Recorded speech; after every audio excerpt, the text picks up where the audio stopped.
प्रिय दर्शकों, नमस्कार। आज आप सभी के समक्ष एक युवक की जन्म कुंडली का अध्ययन करने के लिए मैं उपस्थित हुआ हूँ। जैसा कि आप सभी जानते हैं, प्रत्येक रविवार को मैं निशुल्क जन्म कुंडली अध्ययन करने के लिए उपस्थित होता हूँ और आप सभी के समक्ष कोई न कोई जन्म कुंडली लेकर उपस्थित होता हूँ। तो आज इसी में एक युवक की जन्म कुंडली लेकर मैं आया हूँ। आप भी इनकी जन्म कुंडली का निर्माण कर लीजिए। 23 सितंबर 1980 सुबह 8:30 बजे का जन्म है, जलगांव महाराष्ट्र का।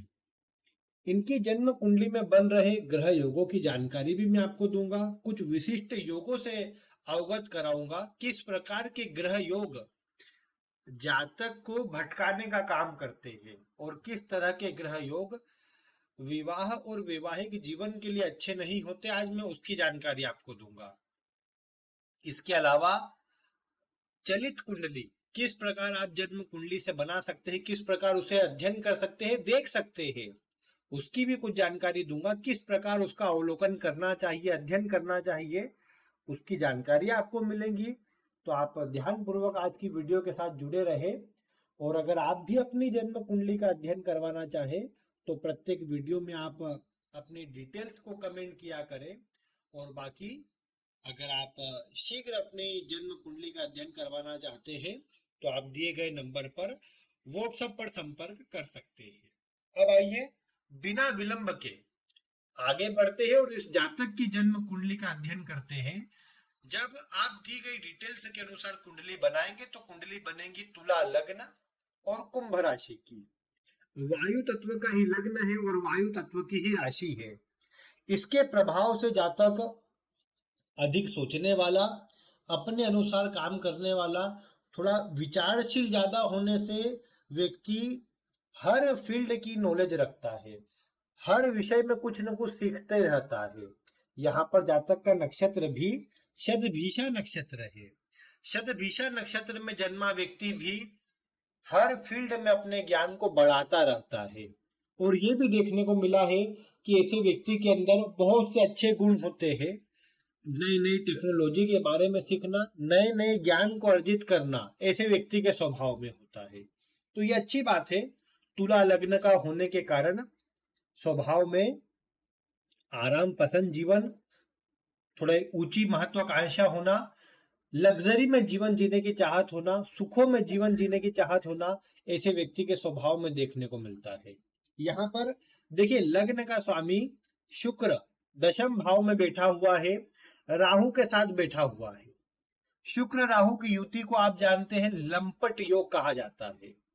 तुला लग्न के अंदर जातक के स्वभाव में ही पहले से ही आप देखेंगे कहीं ना कहीं बहुत अधिक ऊर्जा होती है। कामुकता का प्रभाव शुक्र के इस लग्न के अंदर बहुत ज्यादा मात्रा में होता है। और ऊपर से जब शुक्र राहु की युति बन जाए तो निश्चित ही फिर वो ऐसे व्यक्ति को अत्यधिक कामुकता या कामुक विचारों को देने वाला बना देता है। यहाँ पर दशम भाव में शुक्र राहु होने के कारण जातक जल्दी ही उत्तेजित हो जाए और शीघ्र ही ऐसा व्यक्ति कहीं न कहीं भटकाव की ओर चला जाए, ये प्रभाव देखा जा सकता है। हालांकि एक और बात है, इस शुक्र की स्थिति को अगर आप देखेंगे तो ये कोई इतनी बढ़िया स्थिति नहीं है। मैं आपको बता दूं, कर्क राशि के अंदर जब शुक्र 22-23 डिग्री के पास में हो, ये डिग्रियों का थोड़ा खेल बहुत अलग होता है। जब भी शुक्र कर्क राशि के अंदर 22-23 डिग्री के आसपास होगा, आप देखेंगे ऐसे व्यक्ति को विवाह संबंधी परेशानी रहेगी। या तो विवाह न हो, विवाह हो जाए तो उसमें परेशानी आए, वैवाहिक जीवन में कुछ परेशानी आए। कई बार अब जैसे शुक्र राहु दोनों आसपास है तो कई बार क्या देखेंगे, ऐसा व्यक्ति कई बार अफेयर वगैरह हो गया तो उस कारण से भी वैवाहिक जीवन में कुछ परेशानी आए, कुछ खराबी आ जाए, इस तरह की बातें कई बार देखने को मिलती है। यानी कुछ भी हो, लेकिन शुक्र के ये जो अंश है तुला राशि के अंदर, माफ कीजिएगा कर्क राशि के अंदर, ये अच्छे नहीं होते। ये व्यक्ति को भटकाने का काम तो करते ही है, लेकिन साथ ही साथ वैवाहिक जीवन में परेशानी भी देते हैं। वैवाहिक जीवन या विवाह से जुड़ी समस्या ऐसे व्यक्ति को देखने को मिलती है। कई बार विवाह न होने का प्रभाव भी इस अंशों पर देखने को मिला। आप देखेंगा कुछ कुंडलियां मिले, उसमें इस अंशों पर अगर शुक्र बैठा हो तो आप मिलाकर देखिएगा। बाकी कर्क राशि में शुक्र का प्रभाव ज्यादा बढ़ जाता है। ज्यादा शुक्र सुख सुविधा की ओर, लग्जरी की ओर, दिखावटी चीजों की ओर खर्च करने के लिए व्यक्ति को प्रेरित करता है। यहाँ पर भी ये जो शुक्र राहु साथ में है, ये इस तरह की चीजें निर्मित करेंगे। हालांकि देखो, लग्न का स्वामी दशम में होता है तो जन्म स्थान से दूर जुड़कर, कहीं बाहर से जुड़कर व्यक्ति अच्छा लाभ कमा पाता है। राहु जैसा ग्रह है तो कहीं विदेश से जुड़ना, बाहर से जुड़ना व्यक्ति को लाभ दे करके जाता है, धन की कमी नहीं करता। और शुक्र राहु की युतियों भी भौतिक जीवन के लिए ज्यादा व्यक्ति को प्रेरित करती है। यहाँ वो आध्यात्म वाली बात नहीं होंगी, यहाँ पर भौतिक जीवन की बात होंगी, क्योंकि लग्न भी तुला है और ऊपर से राशि भी कुंभ है। तुला राशि, कुंभ राशि, ये राशि आप देखेंगे भौतिकतावादी राशि है। ऊपर से इसके अंदर यहाँ शुक्र राहु की युति भी होना, ये इन सब चीजों को बढ़ाने का काम करती है। तो ये प्रभाव ज्यादा देखने को मिलेगा। यहाँ लग्न में ही मंगल भी है, हालांकि लग्न के मंगल का जितना गुण होना चाहिए उतना नहीं देखने को मिलेगा। यहाँ व्यक्ति आराम पसंद, अपने अनुसार काम करने वाला ही देखने को मिलेगा। क्यों ऐसा मैं बोल रहा हूं? क्योंकि आप देखिए, लग्न है 7 डिग्री पर, अगर लग्न का मान 15 डिग्री से नीचे हो, आप चलित कुंडली जब बनाते हैं तो उसमें क्या ध्यान रखें, 15 डिग्री के नीचे अगर लग्न का मान है तो आप ये करिए कि लग्न में 15 जोड़ दीजिए। जैसे यहाँ पर लग्न कितने डिग्री पर है, 7 डिग्री पर, तो लग्न में 15 जोड़ दीजिए।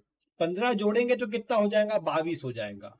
22 डिग्री 34 मिनट, यानी जो भी ग्रह 22 डिग्री और 34 मिनट के ऊपर है वो सारे ग्रह चलित में अगले भाव में नजर आएंगे। यानी इस जातक की जब आप चलित कुंडली बनाएंगे तो यहाँ देखिए 22 डिग्री के ऊपर कौन कौन है।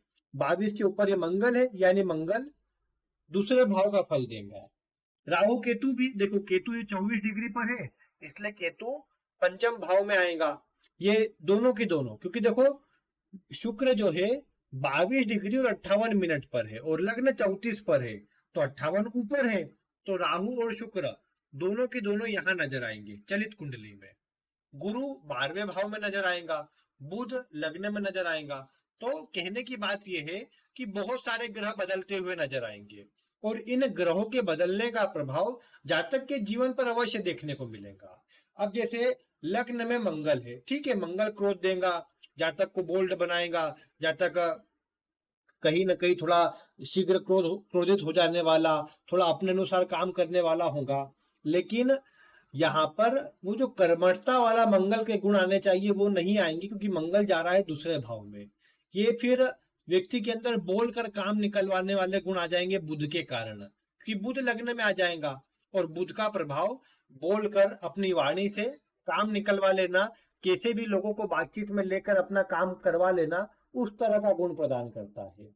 जल्दी लाभ कैसे हो सकता है व्यक्ति के मन में वो आएगा। ये चंद्रमा भी क्या करता है आप जानते हैं, चंद्रमा भी पंचम भाव में हो तो व्यक्ति की वाणी को अच्छा कर देता है। ऐसा व्यक्ति अच्छा बोलकर अपना काम निकलवा लेता है, या फिर अपना काम बोलकर अच्छा निकाल सकता है ऐसा व्यक्ति। यहाँ पर यह बात जरूर है कि लग्न का मंगल इतना प्रबल नहीं आ रहा, हालांकि ये धनी महाधनी योग तो बना रहा है, क्योंकि दूसरे का स्वामी लग्न में है, दूसरे का फल दे रहा है, तो दोनों ही प्रकार से धन आदि के लिए तो मंगल अच्छा है। सप्तम भाव के लिए इतना अच्छा नहीं बोला जाएगा। क्यों नहीं बोला जाएगा?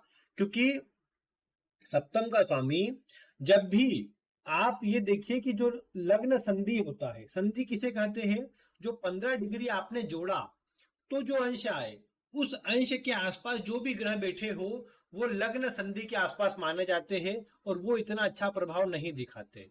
यानी यहाँ पर कितनी डिग्री आई थी, 22 डिग्री और कुछ मिनट, यानी लगभग 22-23 डिग्री के आसपास जो भी ग्रह है वो सारे के सारे मिला जुला असर देंगे। तो कौन कौन, एक तो मंगल और एक शुक्र, ये दोनों के दोनों मिला जुला असर प्रदान करेंगे। शुक्र भी विवाह के लिए देखा जाता है, मंगल भी विवाह के लिए देखा जाता है, तो दोनों के दोनों कहीं मंगल विवाह के लिए इसलिए क्योंकि सप्तम का स्वामी है, तो दोनों की दोनों मिला जुला असर देने का काम करेंगे। और जातक के जीवन में विवाह हेतु उदासीनता देखने को मिलेंगी, इतना मजबूत प्रभाव देखने को नहीं मिलेगा। फिर यहाँ पर अगर देखा जाए तो ऐसे कुंडली में देखा जाए तो शनि सबसे कारक ग्रह होते हैं। शनि कहाँ पर है? तो 12वें भाव में है। भाग्य का स्वामी बुध बनता है, वो भी 12वें भाव में है। यहाँ पर देखो सूर्य शनि ये सब साथ में है। और कहीं ना कहीं अगर आप देखेंगे तो सूर्य और शनि दोनों लगभग समान अंश पर है। मैंने आपको एक बात बताई थी कि सूर्य से जो भी ग्रह अस्त हो, अगर वो सूर्य के बहुत ज्यादा पास में हो, तो जो भी ग्रह अस्त है उससे जुड़ा काम करके व्यक्ति सफल हो सकता है। यानी यहाँ सूर्य के बहुत पास में शनि है, तो शनि से जुड़ा कोई काम अगर ऐसा व्यक्ति करे तो अच्छा लाभ कमा सकता है। ऐसा व्यक्ति कोई मैन्युफैक्चरिंग का काम चालू कर ले, फैक्ट्री का काम, कोई फैक्ट्री वगैरह में कोई भी चीज बनाए, मशीनरी से जुड़ा कोई काम, लेदर से जुड़ा कोई काम, लोहे से जुड़ा कोई काम चालू कर ले, तो ऐसे व्यक्ति को अच्छा लाभ हो सकता है। हाँ, ये जरूर है कि यहाँ पर शनि कमजोर हुआ है अस्त हो जाने के कारण, तो उस कारण से व्यक्ति को लेबर वर्ग से परेशानी का सामना करना पड़ेगा। यहाँ छठे भाव पर दृष्टि है तो कर्ज आदि को भी बढ़ा सकता है, लेकिन उसके बाद भी व्यक्ति अगर सॉफ्टवेयर से जुड़ा या फिर जो शनि से जुड़े जितने भी क्षेत्र हैं उनसे जुड़ा कोई काम करेगा, तो शनि अंत तो गत्वा लाभ जरूर करवाएगा, व्यक्ति को मान सम्मान दिलाएगा और आगे बढ़ाने का काम करेगा। तो ये एक अच्छी चीज है यहाँ पर, ऐसे व्यक्ति को इनसे जुड़ना चाहिए। यहाँ पेट की समस्या होना, पिता से तालमेल कमजोर होना, कई बार आंखों में कुछ कहीं ना कहीं रोग आने की स्थिति बनी रहना, ये चीजें कई बार व्यक्ति के साथ में हो सकती है, इसलिए ऐसे व्यक्ति को इन सब का ध्यान रखना चाहिए। बाकी बुध तो लग्न का फल दे रहा है। हालांकि एक और बात है जो मैंने आपको बताई थी कुछ दिन पूर्व, कि ये देखो जो लाल यहाँ पर राशियां दिख रही है, ये जो लाल रंग से नजर आ रही है आपको, ये दग्ध राशियां है। इनकी तिथि के अनुसार ये जो 4 राशियां है ये दग्ध राशियां है। और मैंने आपको बताया था कि दग्ध राशि के अंदर, ये चतुर्दशी का जन्म है इनका, तो दग्ध राशि के अंदर आप देखेंगे कि जो भी ग्रह बैठा होता है वो अपना खराब प्रभाव नहीं देता। तो इस कारण से ये जो बुध सूर्य और शनि 12वें भाव में बैठे हैं, इतने खराब प्रभाव नहीं देंगे। और इसीलिए व्यक्ति को आंखों की समस्या या फिर पिता से समस्या आना, ऐसी बातें कम देखने को मिलती है। लेकिन हाँ, 12वें भाव में कारक ग्रह बैठे हैं, लाभ का स्वामी भी बैठा है, तो व्यक्ति को 12वें भाव से लाभ हो सकता है। ऐसा व्यक्ति विदेश से जुड़े, बाहर से जुड़े, हॉस्पिटल से जुड़े, या मेडिटेशन योगा प्राणायाम, या कहीं ना कहीं लोगों को इनसे जुड़े कार्यों से जोड़ने का काम करे, टीचिंग का काम ऐसा व्यक्ति करे, तो लाभ अच्छा हो सकता है, क्योंकि ये सब 12वें भाव में आ जाएंगे। हॉस्पिटल असाइलम वगैरह से जुड़े कार्य भी व्यक्ति को अच्छे लाभ दे करके जाएंगे, तो ऐसे व्यक्ति को उनसे जुड़ना चाहिए। राहु भी विदेश से लाभ बता रहा है, जैसा मैंने आपको भी बताया था, और ये भी जो 12वें भाव में बैठे ग्रह भी बता रहे हैं, तो व्यक्ति को विदेश से जुड़ने पर लाभ अच्छा हो पाएगा, ये बात तो तय है। और बाकी अगर देखा जाए तो अच्छी बात यह है कि देखो नवमांश में धनु लग्न है और गुरु लग्न के अंदर है, तो वो जो ये लग्न है तुला लग्न है, शनि मतलब शुक्र राहु जो बैठे हैं, इनके दोषों को दूर करने का काम ये गुरु जरूर करेगा। ये जरूर है कि चंद्रमा और सूर्य वहां पर साथ में है, और शुक्र भी मकर राशि के अंदर है जिसके अंदर उसका प्रभाव अच्छा नहीं होता, तो ये भी थोड़ा मिला जुला ही कहा जाएगा। लेकिन उसके बाद भी नवमांश में स्थिति अच्छी हुई है, जो इस बात को दर्शा रहा है कि व्यक्ति अपने दम पर देर सवेर ही सही अच्छा लाभ अर्जित कर पाने में सक्षम है। देखो नवमांश में लगभग लगभग ग्रह अच्छे हैं, सूर्य चंद्रमा थोड़े कमजोर है केवल और केवल, बाकी सब ग्रह की स्थिति थोड़ी अच्छी हो गई है। शुक्र भी कमजोर माना जाएगा, लेकिन बाकी ग्रह तो फिर भी अच्छे हैं। तो इसीलिए व्यक्ति अपने जीवन में अच्छा बड़ा कर सकता है। अभी देखो भाग्येश बुध की दशा है जो अपनी ही राशि में है, चलित में भले लगने का फल दे रहा है, जो भी अच्छी बात है, आगे बढ़ने के अवसर ही प्रदान करेगा। अभी का समय तो कहीं बाहर जाने के लिए, विदेश से जुड़ने के लिए अच्छा आ भी रहा है, क्योंकि बुध में शुक्र है। शुक्र भी लंबी दूरी की यात्रा, विदेशी यात्रा करवाने में सक्षम होता है। बाकी भटकाने का काम भी कर सकता है अभी की दशा के अंदर, तो व्यक्ति को बचना चाहिए उससे। लेकिन लाभ आदि के दृष्टिकोण से, कार्य में आगे बढ़ने के दृष्टिकोण से अच्छा है। और पंचम का चंद्रमा कई बार थोड़ा उतार चढ़ाव देता है कार्य में, लेकिन लाभ आदि के दृष्टिकोण से अच्छा है। व्यक्ति को अपनी गुप्त बातें अन्य को नहीं बताना चाहिए, क्योंकि ऐसे व्यक्ति के मन में कई बार बात टिकती नहीं है। पंचम में चंद्रमा हो तो ऐसा व्यक्ति जल्दी अपनी बातें बता देता है, दूसरे पर विश्वास करके। तो ऐसे व्यक्ति को उससे बचना चाहिए। गुरु की दृष्टि हालांकि व्यक्ति को बचाएगा ये गुरु, लेकिन उसके बाद भी व्यक्ति को थोड़ा ध्यान रखना चाहिए। तो यहाँ पर अगर देखा जाए तो कुंडली में बल अच्छा है, बस सही दिशा की आवश्यकता है इस कुंडली में। और व्यक्ति सुख सुविधा में खर्च करे, लेकिन एक लिमिट में, क्योंकि भोग अगर ज्यादा किया जाएगा तो वो रोग का या परेशानी का कारण बन जाएगा। तो इसे व्यक्ति को एक दायरे में लेकर भोग विलास में लिप्त होना चाहिए और अपने कार्य पर विशेष ध्यान देना चाहिए, जिससे करियर में सफलता मिल सके। विवाह आदि के लिए थोड़ी मजबूती नहीं आ रही, इसमें थोड़ी कमजोरी नजर आती है। अब बाकी ये तो जातक वीडियो में कमेंट करके बताएगा क्या स्थिति बनी। बाकी थोड़ा प्रभाव कमजोर नजर आता है। इसके अलावा यहाँ पर बुध की दशा है, बुध अच्छा है। आगे केतु की दशा लगेगी, केतु किससे भी कोई खराबी नहीं है। बाकी केतु जैसा मैंने आपको बताया जहां रहता है वहां से अलग करता है। चतुर्थ से अलग करेगा मतलब जन्म स्थान से दूर लेकर के जाएगा और सफलता वहीं दिलाएगा। माता से, घर परिवार से दूर रखेगा, तो वो योग बने हुए भी जातक की कुंडली में। तो बस जातक को बाहर रहना चाहिए, कुंडली यही बता रही है। और अगर विदेश में जाकर रहे तो वहां पर जातक के ग्रह योग भी उसको अच्छा प्रभाव देंगे और सफलता भी अच्छी मिल जाएंगी। बाकी आगे की दशा अच्छी है तो जातक को जीवन में धन आदि की कमी नहीं होगी, सुखपूर्ण जीवन तो व्यापन कर ही लेगा। बाकी प्रिय दर्शकों, आप इनके विषय में क्या बताना चाहते हैं? आपका स्वागत है, आप वीडियो में कमेंट करके बताइए। कुछ अलग बातें, नई बातें जो आपने देखी हो इस कुंडली में, आप वीडियो में कमेंट करके बता सकते हैं। बाकी आज की वीडियो में इतना ही। वीडियो देखने के लिए आपका बहुत बहुत धन्यवाद।